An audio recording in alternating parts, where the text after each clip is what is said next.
Last class में हमने simple interest के बारे में डिस्कस किया था। आज हम डिस्कस करेंगे कंपाउंड इंटरेस्ट के बारे में। तो पहले जानते हैं कि कंपाउंड इंटरेस्ट होता क्या है। As we discussed, the simple interest is same for same period, but in case of compound interest this is not happened. In case of compound interest the interest varies according to time. तो यहाँ पे क्या लिखा है, जैसे हमने last class में discuss किया था कि सिंपल इंटरेस्ट जो होता है वो सेम होता है सेम पीरियड के लिए। मतलब पहले साल के लिए भी अगर 100 रुपया आपका इंटरेस्ट है तो दूसरे साल के लिए भी वही 100 रुपया रहेगा, तीसरे साल के लिए भी वही 100 रुपया रहेगा। लेकिन कंपाउंड इंटरेस्ट में ऐसा नहीं होता है। कंपाउंड इंटरेस्ट में interest varies according to time, मतलब जैसे जैसे आपका टाइम बढ़ते जाएगा आपका इंटरेस्ट भी बढ़ते जाएगा। So compound interest is equal to simple interest in first year, but after 1 year compound interest is greater than simple interest. वो क्यों होता है? क्योंकि आप जब कंपाउंड इंटरेस्ट पे किसी से उधार लेते हैं तो पहले साल आपका जो इंटरेस्ट रहेगा वो सिंपल इंटरेस्ट की तरह सेम रहेगा, लेकिन दूसरे साल आपका जो इंटरेस्ट वो सिंपल इंटरेस्ट से ज्यादा क्यों होगा? क्योंकि वो ही इंटरेस्ट के अमाउंट के ऊपर भी फिर इंटरेस्ट लगेगा, तो इसीलिए कंपाउंड इंटरेस्ट ज्यादा होता है सेकेंड ईयर ऑनवर्ड्स।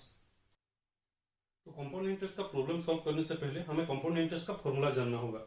जैसे सिंपल इंटरेस्ट का फॉर्मूला होता था PTR by 100, उसी तरह से कंपाउंड इंटरेस्ट का फॉर्मूला होता है compound interest equal to P into 1 plus R by 100 to the power n minus 1, और अमाउंट का फॉर्मूला होता है P into 1 plus R by 100 to the power n। तो यहाँ पे A, P, R और n क्या है? A होता है आपका अमाउंट जो होता है टोटल अमाउंट, P होता है आपका प्रिंसिपल जो होता है बेस अमाउंट, R है रेट ऑफ इंटरेस्ट जितने रेट ऑफ इंटरेस्ट में आप लोगे, और n होता है नंबर ऑफ ईयर्स। वो हमेशा कंपाउंडेड एनुअली जब होगा तो वो ये n होगा। अगर कंपाउंडेड हाफ ईयरली होगा तो उस केस में ये n/2 हो जाएगा। अगर कंपाउंडेड क्वार्टरली होगा तो उस केस में ये n/4 हो जाएगा। यहाँ पे जो पहला क्वेश्चन है, find compound interest on Rs 16,000 at the rate of 5% per annum for 2 years compounded annually. Compounded annually का मतलब होता है कि साल में एक बार आपका इंटरेस्ट कैलकुलेट होगा।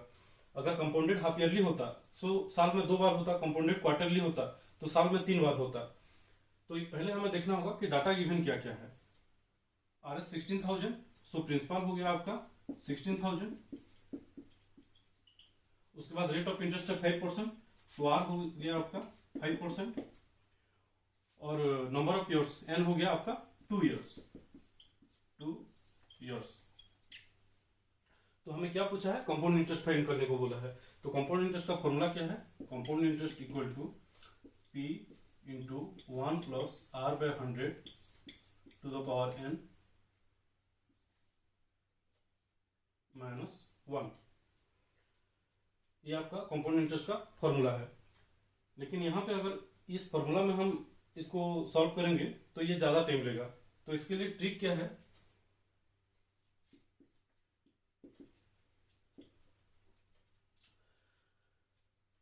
प्रिंसिपल आपका कितना है? 16,000।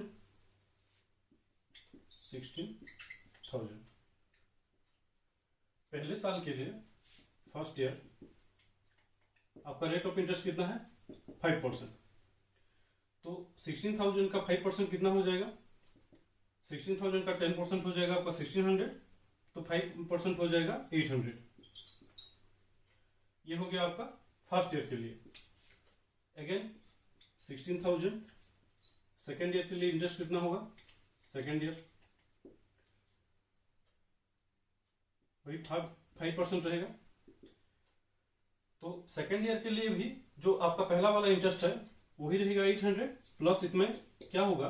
कंपाउंड इंटरेस्ट में मैंने पहले भी बोला था कि इंटरेस्ट के ऊपर फिर से इंटरेस्ट लगता है। तो इंटरेस्ट आपका कितना था? 800 के ऊपर कितना इंटरेस्ट लगेगा? 5%। तो 800 का 5% कितना है? 40। तो 800 प्लस 40 ये हो गया 840। अब ये दोनों को अगर ऐड कर दोगे 800 प्लस 840 तो ये हो गया 1640। तो आपका कंपाउंड इंटरेस्ट हो जाएगा 1640 रुपीज। ये आपका शॉर्टकट ट्रिक है। आप इस मेथड से इजीली सॉल्व कर सकते हो। सिंपली आपको क्या करना है, प्रिंसिपल अमाउंट लिख दिए, उसके बाद रेट ऑफ इंटरेस्ट कितना है? 5%। 16,000 का 5% हो जाएगा कितना? 800। तो सेकंड ईयर के लिए भी वही 800, उसके साथ कितना ऐड होगा? इंटरेस्ट के ऊपर इंटरेस्ट लगेगा, मतलब 800 के ऊपर वही 5%, तो वो हो जाएगा 40 रुपया।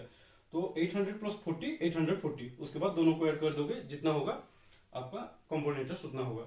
आप ये फॉर्मूला से भी सॉल्व कर सकते हो, लेकिन इस फॉर्मूला में अगर आप सॉल्व करोगे तो ये आपका ज्यादा टाइम लगेगा। Find compound interest on RS 10,000 at the rate of interest 6% for 1.5 years compounded annually. तो यहाँ पे भी वही कंपाउंड इंटरेस्ट पूछा है। तो पहले हम क्या करेंगे, डाटा गिवन क्या है, प्रिंसिपल 10,000, रेट ऑफ इंटरेस्ट है 6% और नंबर ऑफ ईयर्स है 1.5 years, that is 2 into 1 2 plus 1 3/2 years, 3/2 year. तो फॉर्मूला हमारा है compound interest equal to P into 1 plus R/100 to the power n minus 1। Principal हो गया आपका 10,000। सो फर्स्ट ईयर के लिए आपका रेट ऑफ इंटरेस्ट कितना है 6%। सो 10,000 का 6% कितना हो जाएगा 600। अब नेक्स्ट मतलब 1.5 years के लिए 10,000, नेक्स्ट 1.5 years के लिए रेट ऑफ इंटरेस्ट आपका है वही 6%। अगर पहले एक साल के लिए आपका 600 हो रहा है तो मतलब हाफ ईयर के लिए आपका कितना हो जाएगा 300। अब जितना आपका इंटरेस्ट हुआ उसमें फिर इंटरेस्ट लगेगा 300 पे 6% इंटरेस्ट। सो 300 का 6% कितना है 18 रुपीज, दैट इज 318 रुपीज। अब ये दोनों को अगर ऐड कर दोगे तो ये हो जाएगा 918 रुपीज। तो आपका कंपाउंड इंटरेस्ट हो जाएगा 918 रुपीज। सिंपली आपको पहले साल के इंटरेस्ट निकाल देना है और उसके बाद क्या करना है, जितना इंटरेस्ट होगा उसके ऊपर वही इंटरेस्ट और एक बार ऐड कर देना है। उसके बाद दोनों को ऐड करके आपका कंपाउंड इंटरेस्ट निकल जाएगा। क्वेश्चन पे आते हैं, at what rate of interest a sum of ₹2,000 amounts to RS 2,662 at compound interest in 3 years। मतलब यहाँ पे क्या पूछा है, रेट ऑफ इंटरेस्ट। कितने रेट ऑफ इंटरेस्ट में आपका जो 2,000 रुपीज 2,662 रुपीज होगा कंपाउंड इंटरेस्ट में 3 साल में। तो यहाँ पे डाटा गिवन क्या है, प्रिंसिपल 2,000, आपका टोटल अमाउंट है ए 2,662 रुपीज और एन है 3 years।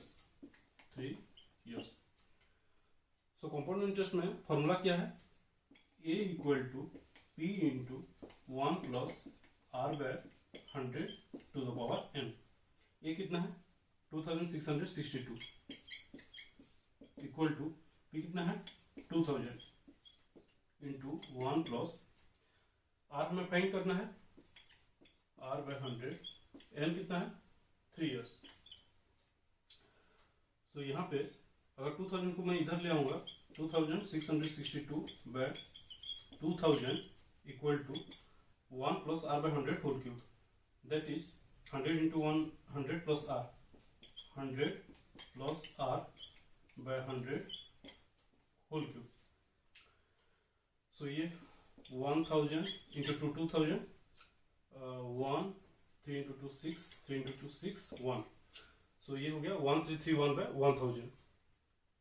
अब यहाँ पे देखिए ये जो 1331 है और ये 1,000 है, 1331 किसका क्यूब है 11 का और 1000 किसका क्यूब है 10 का।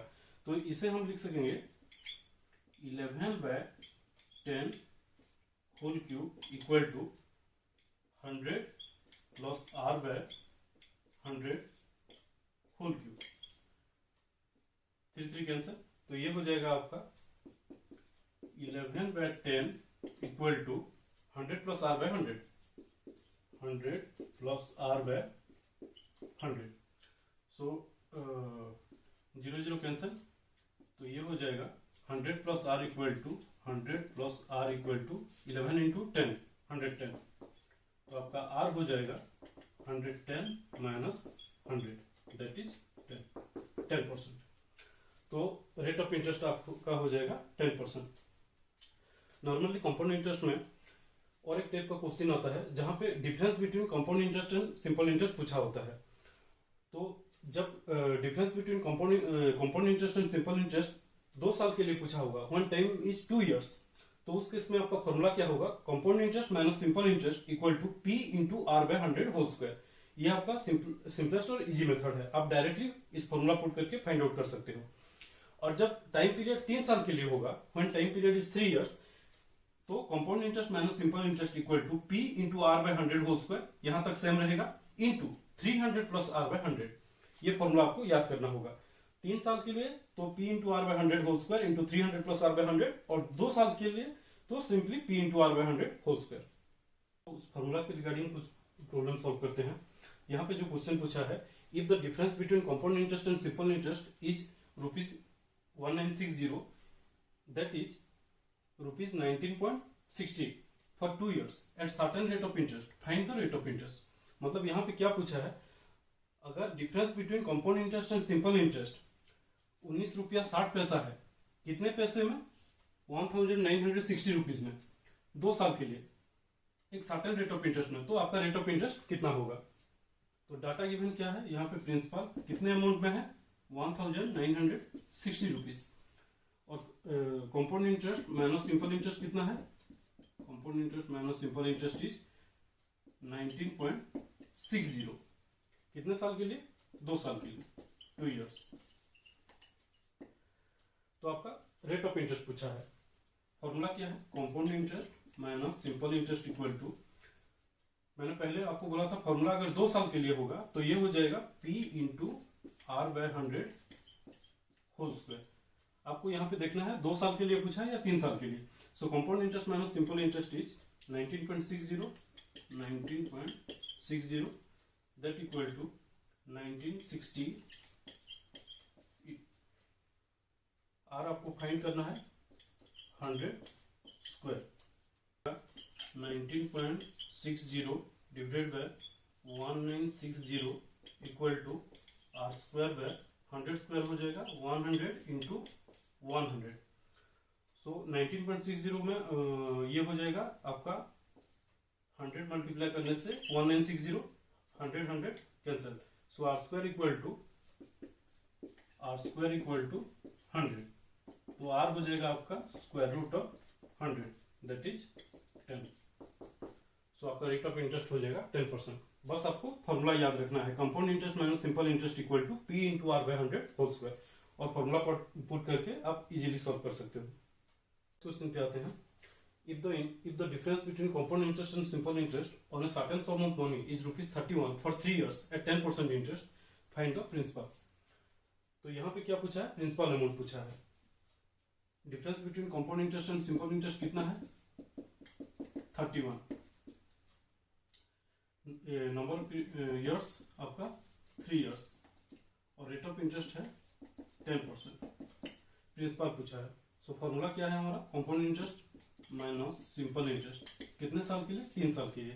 तो फॉर्मूला क्या है? P into R by 100 whole square into 300 plus R by 100। So compound interest minus simple interest है आपका 31 equal to P into R है 10 by 100 whole square into 300 plus 10 by 100। तो ये हो गया आपका 31 equal to P into 10 into 10 by 100 into 100 into 300 plus 10 कितना है? 310 बाय 100। तो यहाँ पे 10 इंटू 10 100 कैंसल, ये आपका 0 0। So 31 cancel, P equal to 100 into 10 1000। सो आपका प्रिंसिपल हो गया 1000। तो आज के लिए इतना ही। अगले क्लास में हम फिर और एक टॉपिक के बारे में डिस्कस करेंगे। Thank you.